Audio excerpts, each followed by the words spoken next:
Já, góða kvöldið og verið velkomin í þáttinn Leigjandinn lífið á leigumarkaði. Ég heiti Guðmundur Hrafn og í þessum þáttu verðum við að fjalla leigumarkaðinn út frá öllum mismunandi sjónarhornum og undanfarnar mánuði. Þá höfum við talað við forsvarsmenn leigjendasamtaka víða Evrópu, við höfum talað við leigjendur, við höfum talað við þá sem hafa bæði skoðanir og þekkingu á leigumarkaðnum, hafa unnið sem leigusalar eða leigumiðlarar, verið leigjendur eða haft eitthvað með leigumarkaðinn að gera. Þeir hafa komið hérna til okkar, við höfum heyrt á hérna á Zoominu og farið víðan völl og reynt að átta okkur á því hvaða kraftar eru verki á leigumarkaðinum og af hverju ástandið svona eins og það er. Við vitum öll að það er mikill húsnæðisskortur, húsaleiga hækkar og hefur hækkað alveg gríðarlega. Við reiknaðist til að húsaleiga hafi hækkað svona allavega þrefalt á við verðlagshækkanir frá því 2017. Það var svona ákveð viðmið sem urðu þá til þegar að síðustu íbúðir Íbúðalánasjóðs eða leigufélagsins Klett, þá voru það seldar inn á frjálsa markað og á leiguverði sem gaf ákveðna mynd af því hvernig svona sanngjarnt leiguverð ætti að vera og við komumst að því þar síðasta þætti að húsaleigan á þeirri íbúð eða þeim íbúðum sem fóru inn í leigufélagi Ölmu, þær hafa hækkað þrefalt á við verðlagshækkanir. Þetta er gegnum gangandi svona allan leigumarkaðinn. Það eru gríðarlega hækkanir búin að eiga sér stað undanfarin 5, 6, 7, 8 ár og eru hækkanir í farvatninu eitthvað sem við höfum aldrei séð áður. Ég er að fá til mín mikið af tölvupóstum, mikið af símhringingum, skilaboðum á samfélagsmiðlum frá leigjendum sem eru að segja mér frá þessum gríðarlegu hækkunum sem eru í farvatninu og það er alveg ljóst að það mun eitthvað undanláta. Nú þess vegna er neyðarástand á leigumarkaðnum, neyðarástand út af því að það eru bara of fá heimili á lausu fyrir leigjendur. Það eru síhækkandi leiguverð sem að leigusalar þeir nýta sér þennan skort á húsnæðismarkaðnum til þess að hækka húsaleigu og það kemur niður á leigjendum. Leigjendur bera mun hærri húsnæðiskostnað heldur en húsnæðiskaupendur. Það er allt upp til svona 40%, 30-40% hærri húsnæðiskostnaður meðaltali fyrir leigjandann heldur en fyrir þann sem er að kaupa. Og þetta er eitthvað sem okkur þykir óeðlilegt við í leigjendasamtökunum og öllum leigjendur þykir bara bæði ósanngjarnt og erfitt vegna þess að flestir sem eru á leigumarkaðnum, eða 90% af þeim leigjendur sem hafa verið spurðir, þeir vilja ekki vera á leigumarkaðnum. Öllu heldur, það er einungis 10% af leigjendur sem vilja vera á leigumarkaðnum, sem segir okkur að ástandið er óheilbrigt ef að einungis 10% af þeim sem eru á leigumarkaðnum kjósa að vera þar. Þannig að leigjendur eru margir hverjir bara fastir á leigumarkaðnum, komast ekki inn á sérregnumarkaðinn, að sérregnumarkaðurinn sem er með þetta mikla húsnæðisöryggi sem við leitum öll eftir. Það er að geta fest rætur í þeim samfélögum sem við viljum heim í, dregið fram það fjölskyldumynd sem við viljum og svona komið okkur fyrir og byrjað okkar svona þessa andlega reisu í gegnum þau rými sem við búum við. Og þetta er eitthvað sem að leigjendur upplifa oft á tíðum ekki. Þeir búa við mikið húsnæðisöryggi og það eru 4-5-falt fleiri leigjendur sem að finna til mikils óöryggis á húsnæðismarkaðnum heldur en eigendur. Þannig að þetta helst í hendur og mikið óöryggi. Það eru fáir sem vilja vera þarna og síhækkandi verð. Þannig að það er eitthvað verulega slæmt við íslenskan leigumarkað ef að mælingarnir eru svona og hagtölurnar eru svona. Nú, kannski á þessum nótum hefur verið settur saman átakshópur af vegum forsætisráðherra í húsnæðismálum og leigjendasamtökin hafa fengið aðkomu að þessum húsnæðishóp og ég satt 2 fundi í síðustu viku, 2 4 tíma fundi þar sem að í undirhópi frá þessum átakshópi í húsnæðismálum, undirhópur sem var sérstaklega bara leigumarkaðinn. Og þar voru samankomnir 23 hagsmunaaðilar og þar var bara allt í lagi að segja það, þó ég ætlum ekki að fara yfir allt sem að gerðist á þessum fundum, að þá voru leigjendur með 1 fulltrúa og það var ég var eini leigjandinn í hópnum, ég var eini fulltrúi leigjenda, hitt voru fulltrúar ráðuneytanna, embættismenn, fulltrúar leigufélagana, hafa reyndar fulltrúar annarra hagsmunaaðila eins og sem Öryrkjabandalagsins og Geðhjálpar, en annars voru þátttakendur allir nema ég sem horfði á markaðinn utanfrá. Það var verið að tala markaðinn sem einhvers konar svona kerfi, ekki sem einstaklingar. Frá mér lítur leigumarkaðurinn út sem á að snúast velferð leigjenda. Vegna þess að leigumarkaðurinn ekkert annað en leigjendur.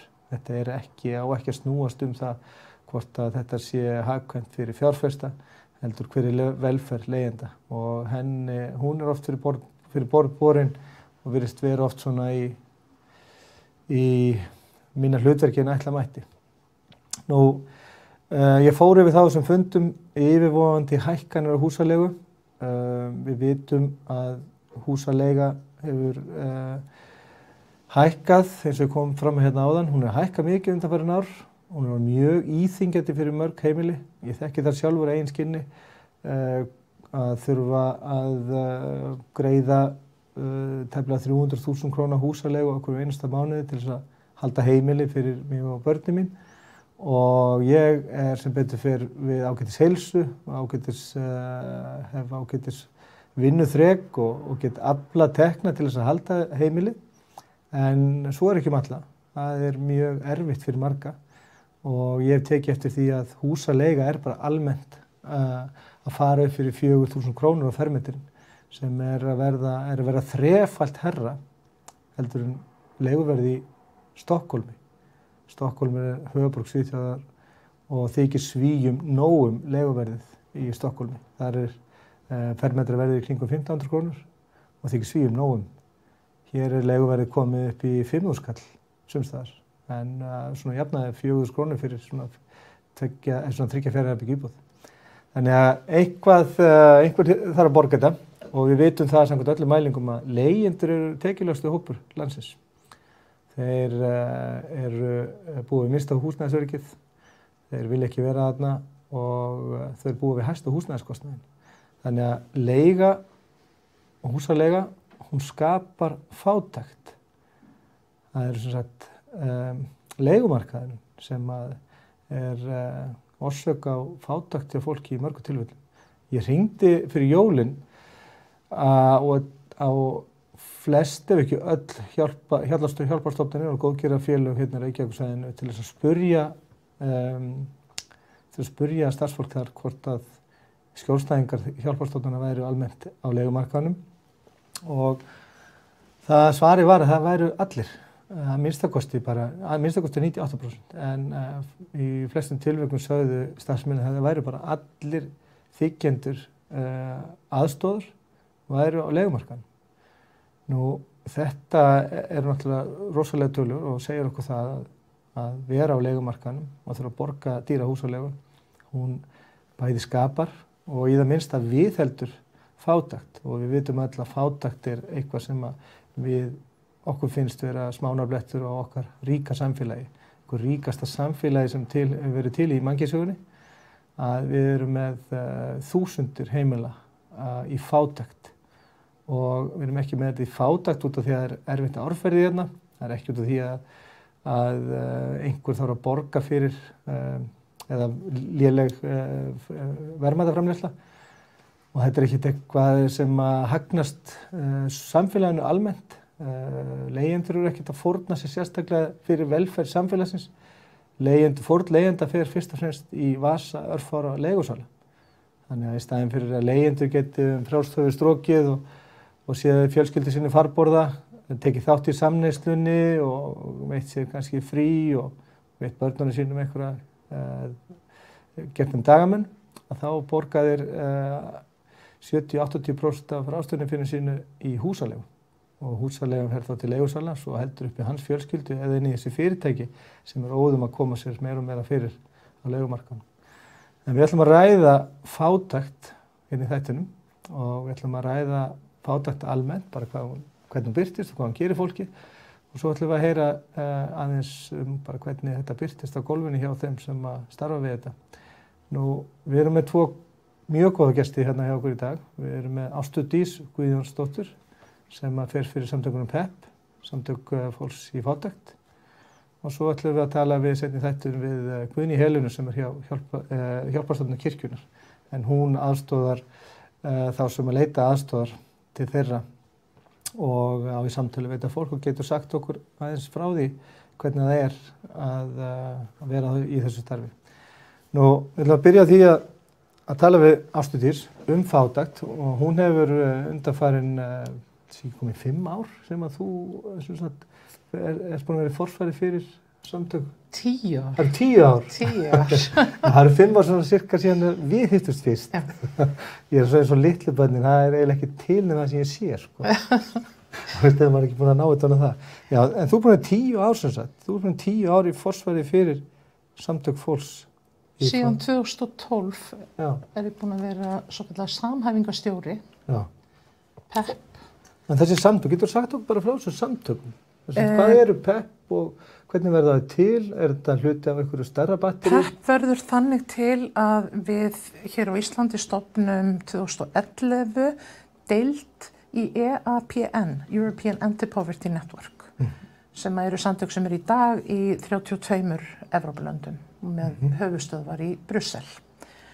Það er stofnað hérna að sumri til 2011, deild hér og hvernig er svona forsagan af því? Hver hefur frumkvæðið af þessu? Mér skilst að upphaflega hafi einhver haft samband frá Brussel við sendiráðið hér á Íslandi, eða við forsætisráðuneytið, ég er ekki alveg viss. Og einhver þaðan hafði samband við Vilborgu Oddsdóttur, sem er félagsráðgjafi hjá Hjálparstarfi kirkjunnar. Já. Og hún fór ásamt einhverju starfsmanni frá hinu opinbera á ráðstefnu úti í Brussel og kynntust þar svona starfinu hvað þetta snerist allt saman. Og í kjölfarið á því hefur Vilborg samband við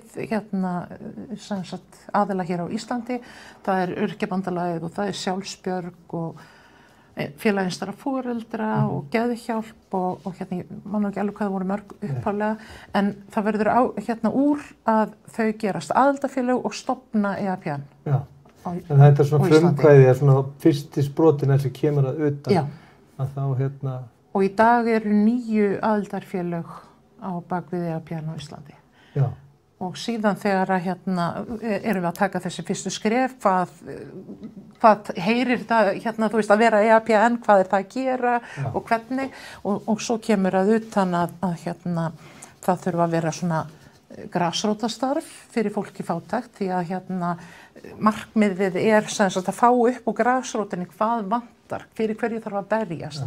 Að röddin komi beint úr grasrótinni. Það sé ekki valdboð og ofan sem leiðir niður heldur komið þetta upp úr grasrótinni. Nú er þetta erfitt ofta að ræða þetta og þetta er eitthvað sem að fólk á erfitt með að kannski samsvara þessu við þó að sé fátækt.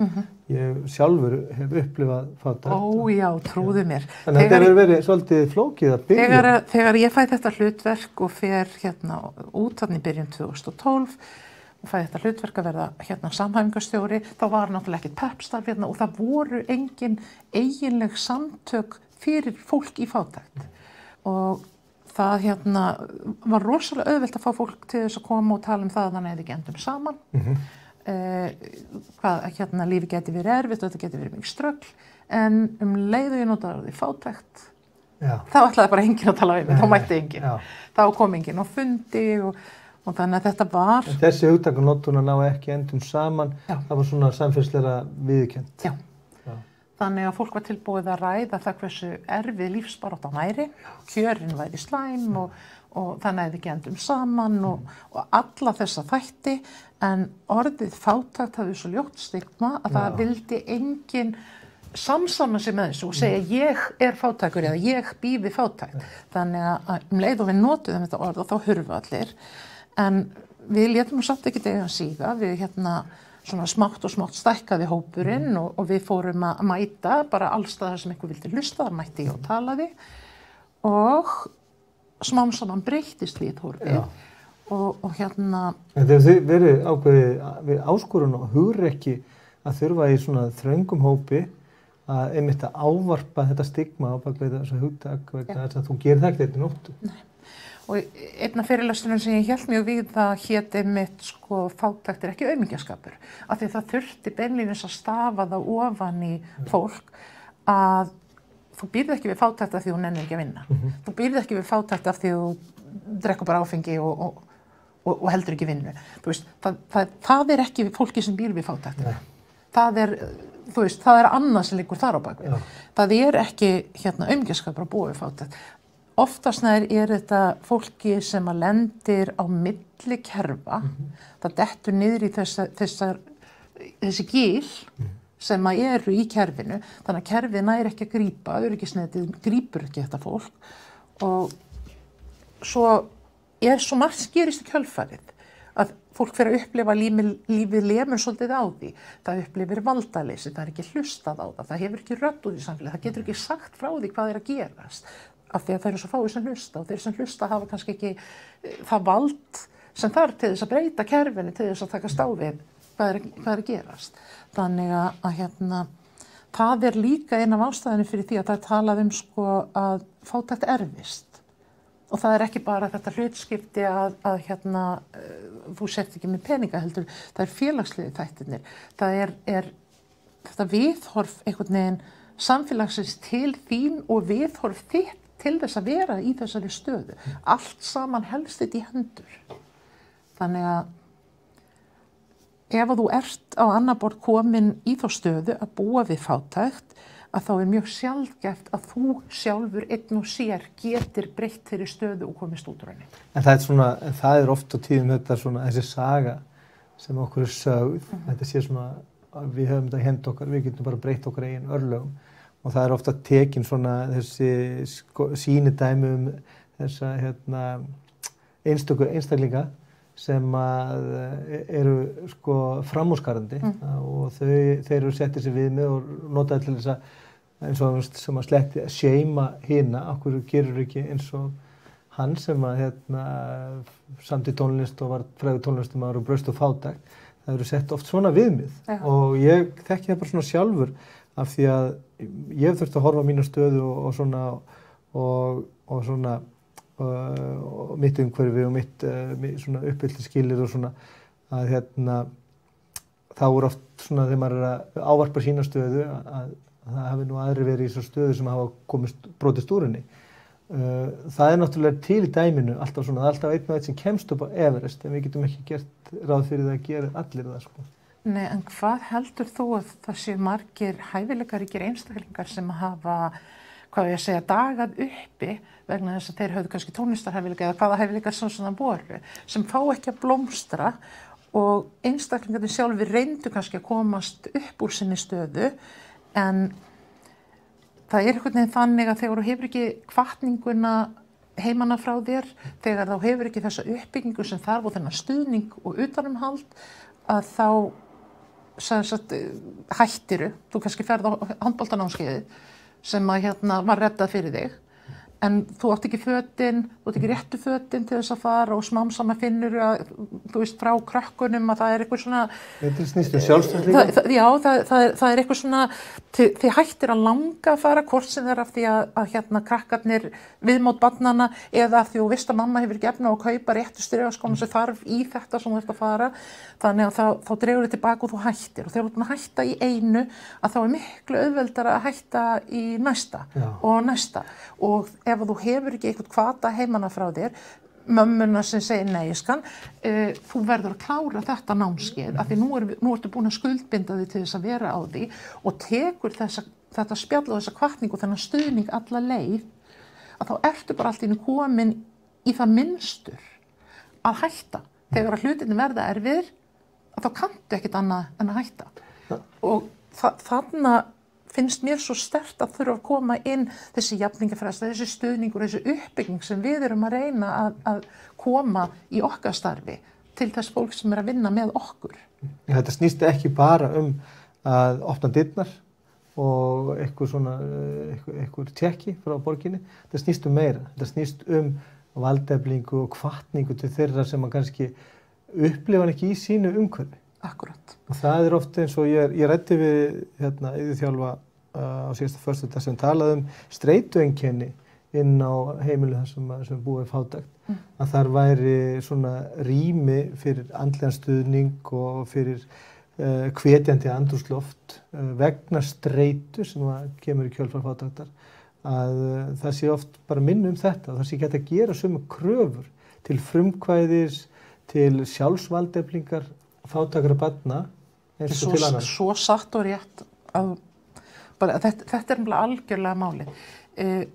Flestir, sko, þegar þú ert búin að búa við svona streitu ástand mjög lengi, að þá er þetta ofboðslegt álag á líffæri, þannig að það er mjög líklegt að þú endir á örorku. Hafir ekki verið komið á hana fyrr, að þá er mjög líklegt að þú endir á örorku. Og það er þessi vítahringur sem við þurfum að rjúfa, að við erum alltaf að leggja of mikið álag á þetta fólk. Það endar inn á örorkulífeyri og það er fátæktargildra að enda þar. Það er bara algjör fátæktargildra. En við þurfum einhvern veginn að ná að breyta þessari stöðu. Við þurfum að ná til þessa fólks á þeirra forsendum, ekki á forsendum einhverja fræðinga eða eitthvað slíks. Við þurfum að mæta fólki þess að það er statt. Og til þess að breyta aðstæðum fólks, þá þarftu samtal. Þú þarft að sýna skilning og þú þarft að byggja á jafningafræðslu. Þá fyrst getur þú farið að koma inn með valdeflinguna.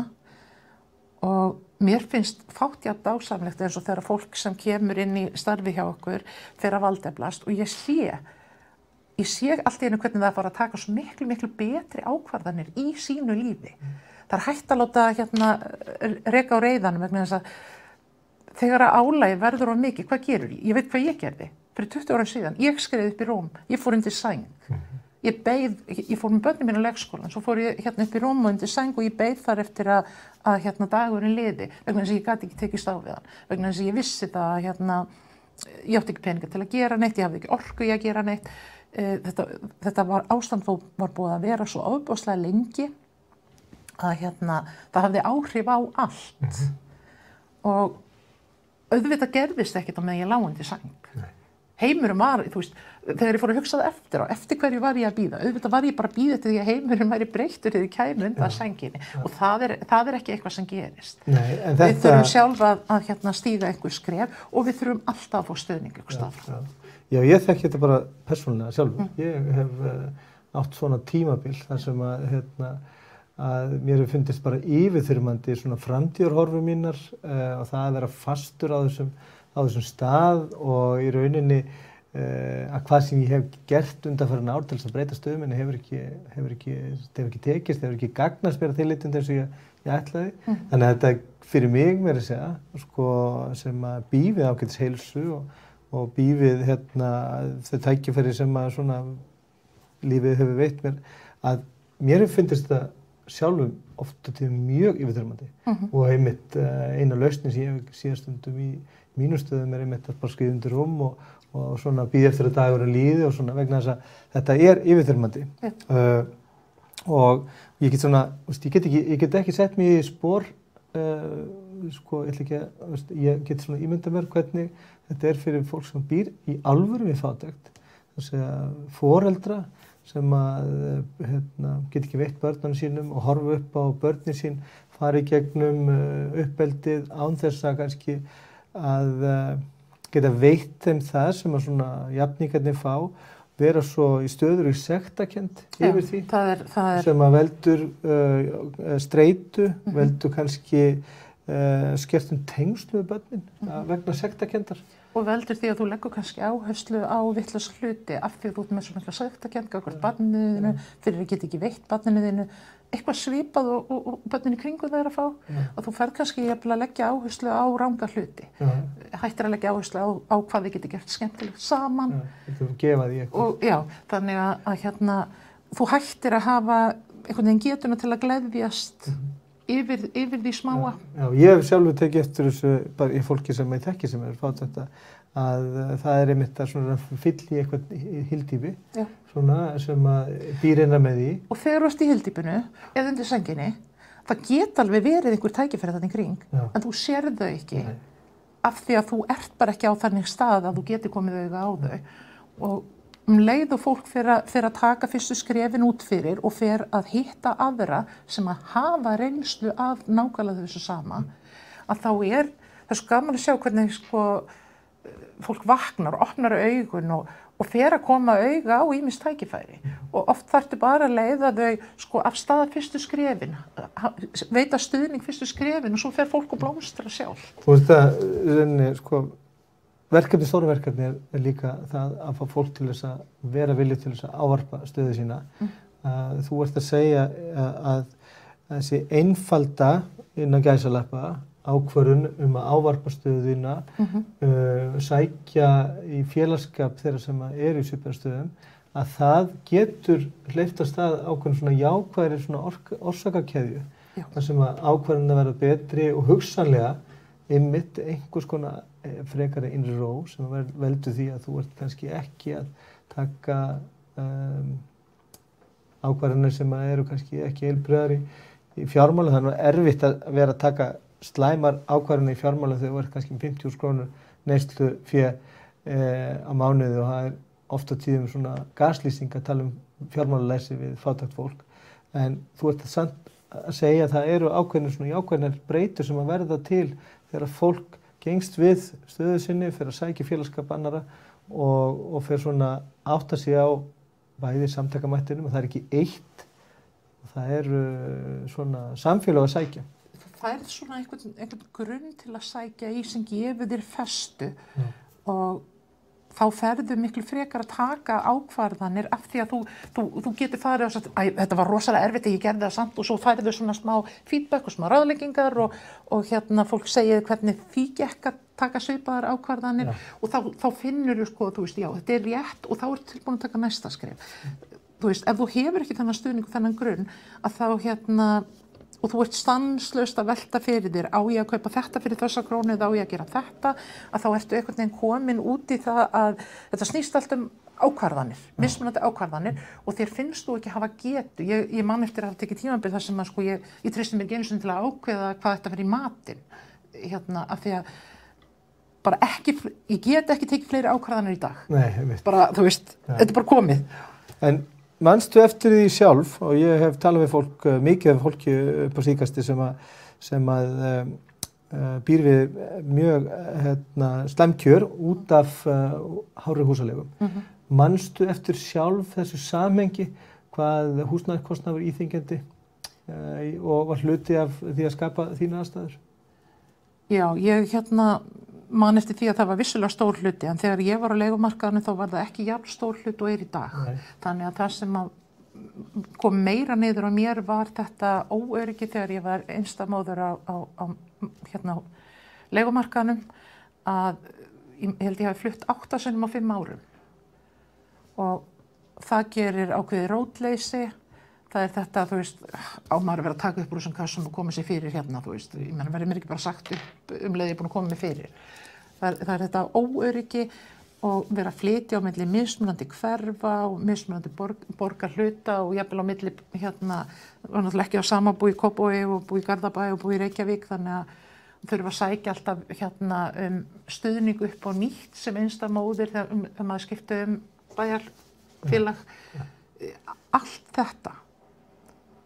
Allt þetta er svo ofboðslega tærandi, þetta tekur svo mikið frá manni. Ef að maður stendur ekki sterkur fyrir á þeim tímapunkti, að þá er þetta allt saman og allir þessi ómöguleiki í kerfinu alltaf.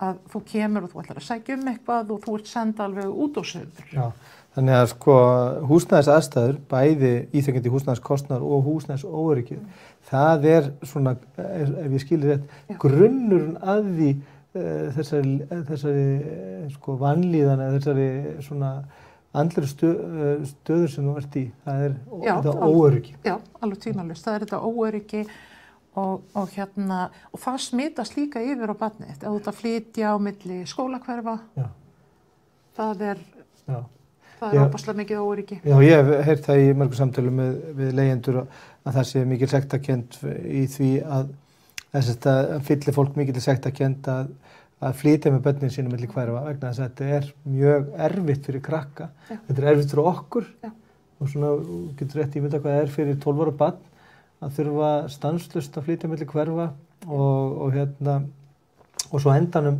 verða börnin oft bara afhugað í að reyna að koma sér fyrir.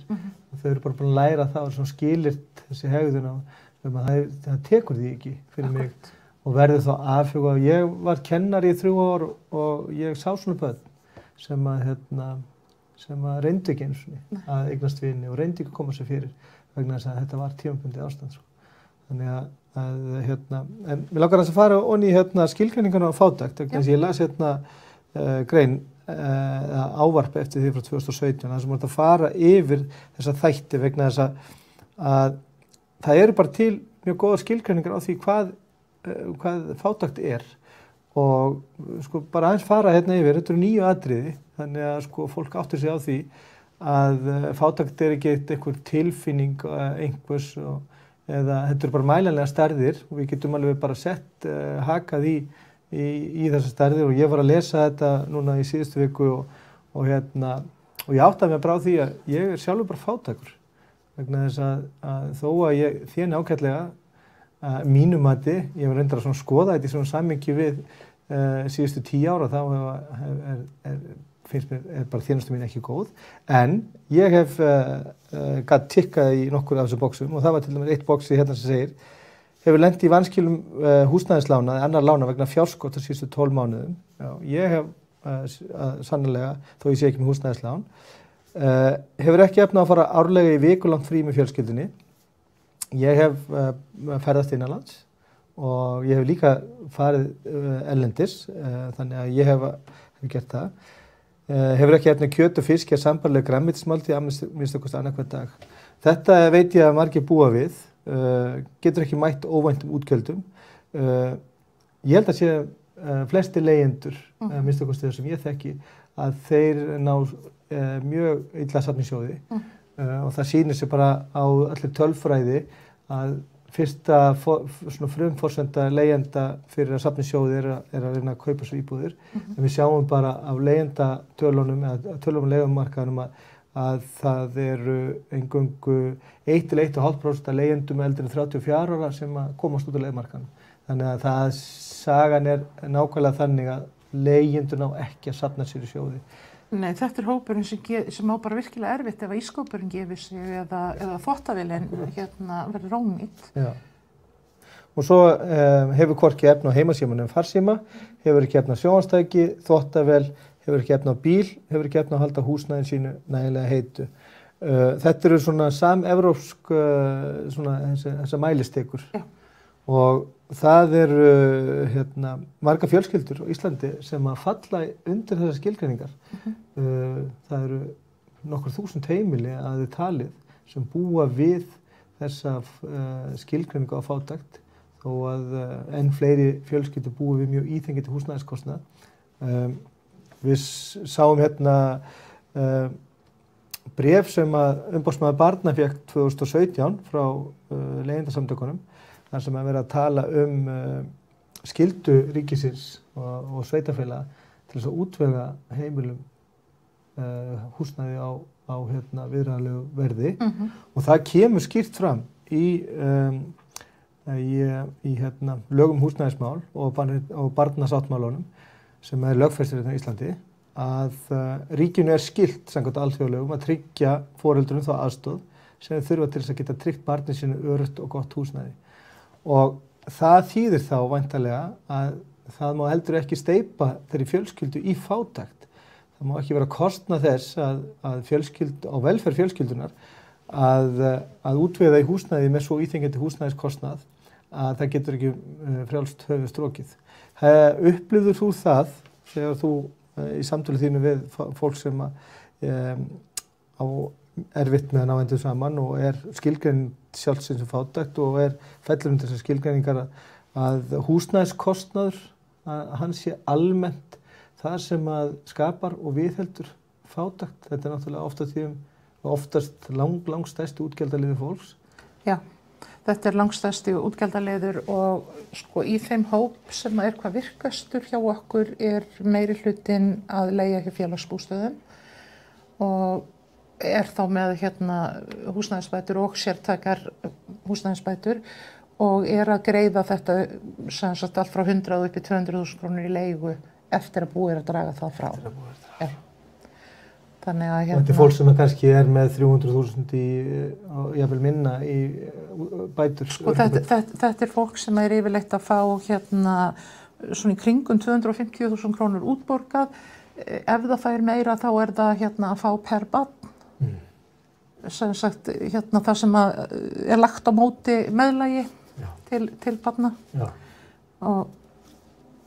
Og það náttúrulega segir sig sjálft að það ætlað til þess að sinna barninu en fer í flestum tilvikum í húsalegu og brýnustu miðstöð. Og það það sem fólk borgar fyrst, það húsalega. Já. Það ég fór yfir það á fundi bara í morgun að það eru til víða í samfélaginu eitthvað svona kerfi sem taka við fólki sem á ekki mat. Það eru matarúthlutanir og alls konar aðstoð. Það viðurkennt að sumt fólk það þarf aðstoð þar og hún þó að þetta sé eiginlega ekki þurfa að vera svona en þá þessi aðstoð til staðar.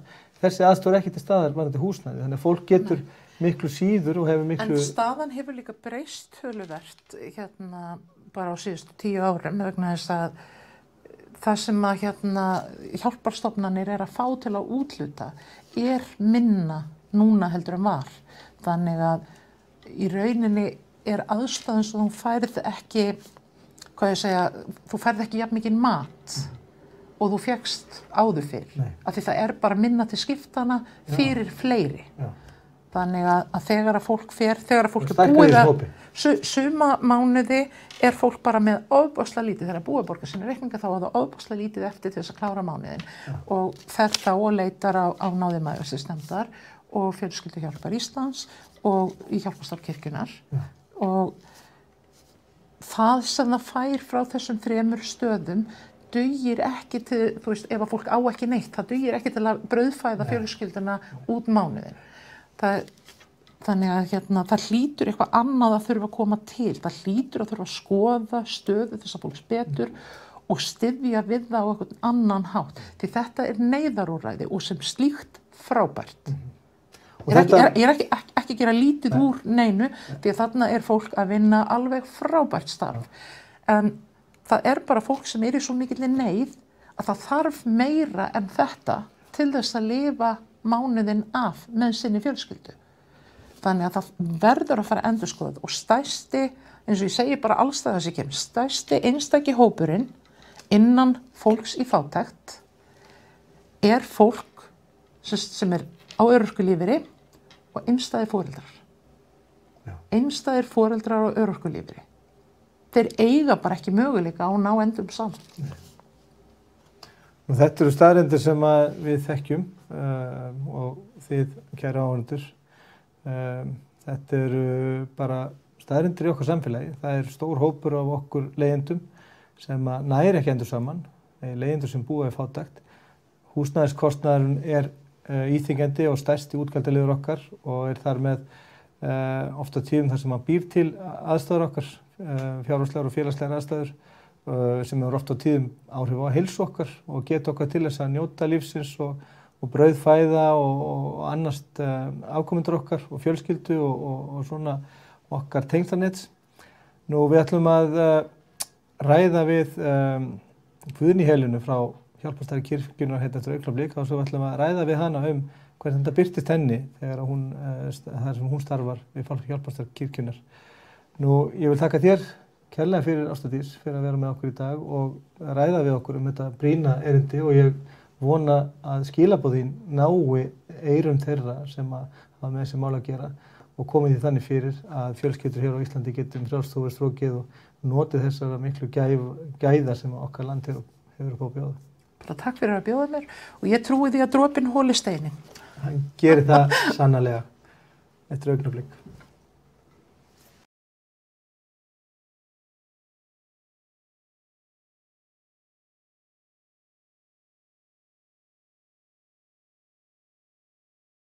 Já, við erum komin með Guðný Helenu frá Hjálparstarfi kirkjunnar hérna á línuna. Við ætlum að ræða eins við hana, svona hvernig fátækt birtist henni í hennar starfi og hvernig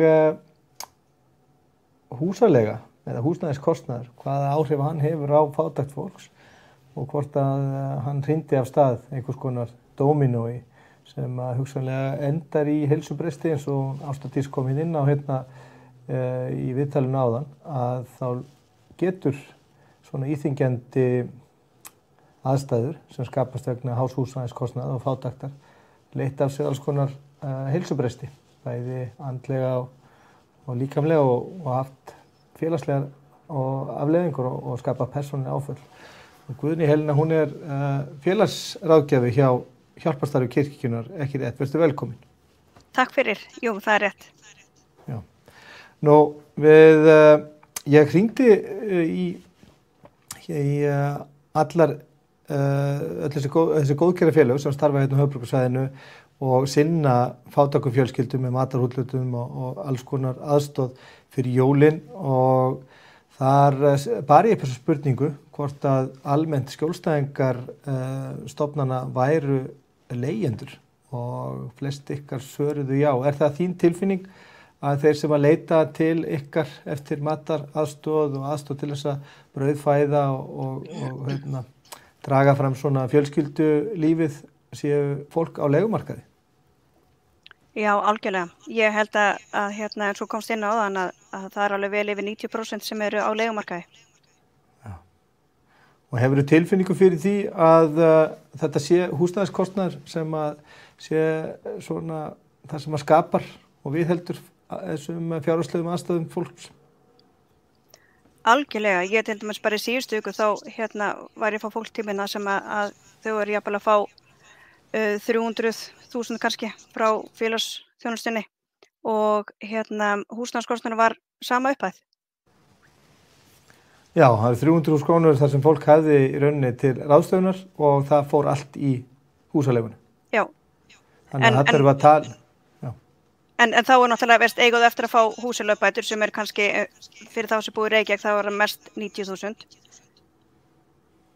En það eru 90.000 húsaleigubætur. Hvernig getur þú sett okkar eins inn í það er svona svo fjárhagsaðstoð sem að skjólstæðingar ykkar eru almennt að fá. Þetta eru húsaleigubætur, sérstakar húsnæðisbætur og svo heimilisuppbót. Sko heimilisuppbót er bara hjá þeim sem eru að fá greiðslu frá Tryggingastofnun. Já. En ef þú ert til leigumarkaði þá getur þú sótt húsaleigubætur og sérstakar húsaleigubætur. Sérstakar húsaleigubætur eru greiddar út frá sveitarfélögunum. Og hver eru tekjuviðmiðin og hver eru hámarksbæturnar? Það er bara misjafnt eftir sveitarfélögum. Já. Og í Reykjavík eru sérstakar húsnæðisbætur, af því að ég veit að húsnæðisbætur eru 33.000 krónur á mánuði, ekki satt? Það fer reyndar eftir fjölskyldustærð. Já, fer eftir fjölskyldustærð. Já, það eru svona álagsgreiðslur fyrir börn á heimilum. Já, það er tekið tillit til þess, en þetta fer bara líka eftir tekjum heimilisins. Já.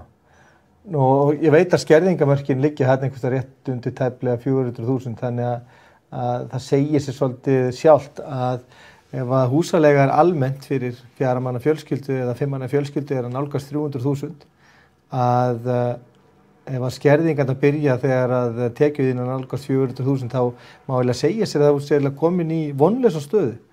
Að það er ekkert sem að þú getur gert til þess að auka svona líkurnar á því að þú getur orðið fjárhagslega sjálfbær þegar að tekjur þínar og vinnuframlag dugar ekki einu sinni til þess að halda út í að borga húsaleiguna, og ef að þú ætlar að þjóna örlítið meira til þess að auka líkur þína og að þú getur bætt þína fjárhagslegu stöðu þá fara skerðingarnar að koma strax inn í kringum 400.000 mánaðartekjur. Já, það er algjörlega þannig sem það virkar. Já, og það eru kannski bara farnar þegar upphæðin er að nálgast 500.000 eða eitthvað. Nei, en þess að segja að þetta fer eftir aðstæðum í fólki, eða þess að fjölda heimilismanna og heildartekjum. Það er ekki tekið hvað það fara útborgað, það tekir heildartekjur. Já, það er tekið heildartekjur. Já. Þannig að þetta þannig, kæru áhorfendur, að lágmarkslaun í landinu, þau svona almennt séð duga ekki fyrir markaðsleigu á 110 fermetra eign í dag sem í mörgu tilvikum komin yfir 300.000 krónur. Þannig að það staðreynd að launakjör og þau varla duga til að halda upp þessu leiguverði og hvað þá svona almannabótakerfið. Eru skjólstæðingar ykkar mikið til fólk sem hefur lent í áföllum í lífinu og kannski utan vinnumarkaðar? Er vinnandi fólk á meðal ykkar skjólstæðinga? Já, en flestir eru ekki vinnandi. Já. Eru frá vegna veikinda eða áfalla eins og komst inn á. Já. Nú, ég ræddi við iðjuþjálfa hérna síðasta föstudag sem við ræddum langvarandi áhrif fátæktar á heilsu fólks. Ég talaði við konu sem þekki til hvernig streituhormón geta haft áhrif á börn í móðurkviði. Streituhormón verðandi mæðra geta í rauninni komið, streituhormón þau rata í fósturbarna og börn geta fæst með streituhormón í sér. Og streituhormón eins og við vitum geta bara haft mjög alvarlegar afleiðingar fyrir heilsu fólks. Hefurðu tilfinningu fyrir því að þessi staða fólks að vera fast á leigumarkaði, búa í fátækt, eiga erfitt með að ná endur saman og hafa jafnvel ekki ráð á bara brýnustu nauðsynjum sem eins og mat, að þetta skapi mikla streitu og hugsanlega bara hafi í för með sér heilsubrest. Hefurðu tilfinning fyrir þetta sé þannig og jafnvel dæmi það? Já, algjörlega. Ég hef til dæmis heyrt á konu þar sem að hún fekk greitt út orlofa sitt bara til þess að eiga peninga á mánuði og börnin voru kannski viku allt til þess að skapa þeim þá betra líf og fyrir sjálfa sig, en svo á endanum þá ertu komin í vítahring bæði bara að reyna að halda þér á floti og varðandi skuldir. Alla barnabætur hjá fólki það fær strax í skuldir. Já. Þú nærði aldrei að halda þér á góðum stað í rauninni og svo kannski ofan á það eins og þú komst inn á líka að þá kemur heilsubrestur af því að langvarandi álag það aldrei gott fyrir mann. Nei. Þannig að þetta endur alltaf á bara einn veg sko. Ég talaði við kollega þinn hjá Fjölskylduhjálpinni í síðustu viku og þar með tjáð einmitt nákvæmlega svo að segja frá að svona álag það getur bara haft í för með sér mikinn heilsubrest. Að tala að fólk það sofi kannski ekki almennilega árum saman vegna sektarkenndar og áhyggna af framtíð og velferð barna sinna. Það endar með því að fólk svona hægt og rólega dettur út af vinnumarkaði vegna kvíða og álags. Það fer í endurhæfingu, fer í prógram eða verkefni hjá virk, en oft á tíðum eru þessi streitu einkenni bara svo víðfeðm og svo umleikjandi eftir mörg ár og í þessum aðstæðum að fólk endar oft á tíðum hreinlega bara á örorku. Er þetta birtingarmynd sem að þú kannast við í þínu starfi? Já, algjörlega. Maður alveg sé þetta hérna sko. Já. Það er leiðandi þetta dóminó sem fer að stað sem að verður til með hárri húsaleigu og íþyngjandi húsnæðiskostnað, að hann í rauninni býr til ástand og aðstæður hjá fólki sem að hefur mjög alvarleg einkenni heilsubrests og sem að aftur þá náttúrulega endar sem gríðarlegur kostnaður fyrir allt samfélagið og mikil persónuleg áföll fyrir þetta fólk og eins og Ásta Dís kom inn á, við fáum ekki notið þeirra sköpunargáfu, starfskrafta og alls þess sem þau geta bæði auðgað sitt eigið líf og samfélagsins. segðu mér, ykkar skjólstæðingar, þeir koma til ykkar vegna þess að í fyrsta forgangi hjá þessu fólki, góða fólki eins og hjá okkur öllum, að borga húsaleigu vegna þess að húsaleiga ekki valkvæð. Við höfum engan umþóttunartíma, við höfum ekki þolinmæði fyrir því að vera húsnæðislaus og sérstaklega fólk sem er með börn, fjölskyldur. Ástæðan fyrir því að fólk leitar á náðir ykkar matargjafir og aðstoð við að draga fram lífið að það búið að borga húsaleiguna. Það að fyrsta sem það borgar. En það hefur kost á því að leita til ykkar með matarúthluttanir en það er engin valkostu fyrir þetta fólk að sleppa því að borga húsaleigu. Þannig að það fyrsta sem það borga húsaleigu og þess vegna á það ekki pening til þess að kaupa í matinn og veita sér og sínum eðlilegt líf. Þetta finnst þér ykkar skjólstæðingar, þeir borga alltaf húsaleiguna fyrst. Það er svona fyrsta þar sem þeir borga hverju mánaðamót. Það skiptir mestu máli að hafa húsnæði þak yfir höfuð. Við allan að leggjum mestu áherslu á það að fólk byrja á því að greiða húsaleiguna. En auðvitað eru margir sem að forgangsraða og velja kannski að borga eitthvað skuldir sem eru búin að vera að safnast upp, kaupa fötabörnin og ýmislegt svona. Þannig að við sjáum það alveg að fólk að skulda húsaleigur og jafnvel búin að setja það í greiðsludreifingu og annað. En númer 1, 2 og 3 gerum við, setjum við það í forgangi á fólki að þau greiði fyrst húsaleiguna. Já, þannig að þið eruð aðstoða fólk þið setjast niður með fólki og aðstoða það við svona þetta. Það getur komið og leita til ykkar og fengið ráðgjöf hvernig best að haga þessum takmarkuðu fjárráðum sem það hefur. Já, í einhverjum tilfellum höfum við alveg verið að gera það. Já, en það fyrst og fremst, fólk fyrst og fremst að byrja því að borga húsaleiguna og svo leitar það til ykkar með íhlutun, með matarkaup og annað. Við hefum oft verið að ræða þetta hvort að húsnæði sé bara markaðsvara eins og hver önnur markaðsvara og eiga lúta þessum lögmálum og hvort að við sem þá neytendur þessara markaðsvöru, hvort við höfum eitthvað umþóttunartíma, hvort við höfum eitthvað þolinmæði fyrir því að velja og hafna og velja hugsanlega húsnæði frá 1 mánuðinn. En við getum alltaf valið ákveðna hluti frá. Við getum sleppt í að fara í neyta menningar og við getum sleppt í að kaupa föt og við getum leita til hjálparstofnana með fatargjafir og matargjafir. En það alltaf húsnæðið.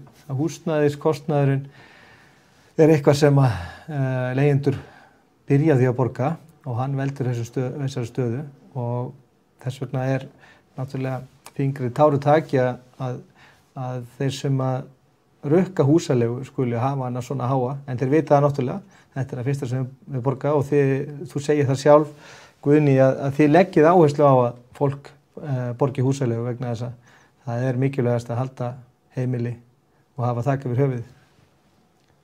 Já, algjörlega, það alveg þannig. Og einmitt eins og kemur inn á, það bara sorglegt að vita til þess að hversu há húsaleigan og fólk sem að koma og kannski búin að vera atvinnulaust í einhvern dagslanga tíma, þá hættir það að fá greiðslu frá Vinnumálastofnun og það því að leiðandi að fá greiðslu frá sveitarfélagi og það mishátt eftir sveitarfélagum hversu háa greiðslu það eru og að vita til þess að allar þær greiðslur að fara í leigu.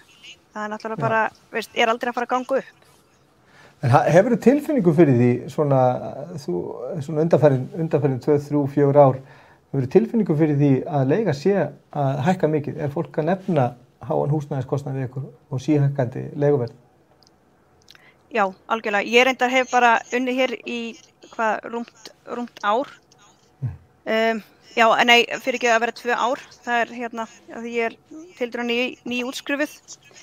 En á þann tíma sem ég búin að vera hérna, þá hef ég heyrt þetta. Og þetta það sem fólk talar bara númer 1, 2 og 3. Og fólk ekki að leyfa sér neitt að ráði. Það ekki að leyfa sér að fara oft í bíó, það ekki að leyfa sér að fara til útlanda eða í ferðalög eða annað slíkt. Og maður sem margir eru ekki að bjóða börnunum sínum upp á það að vera í einhverjum tómstundum. Nei, einmitt. Hefur það komið fyrir þínu starfi að fólk er jafnvel að neita sér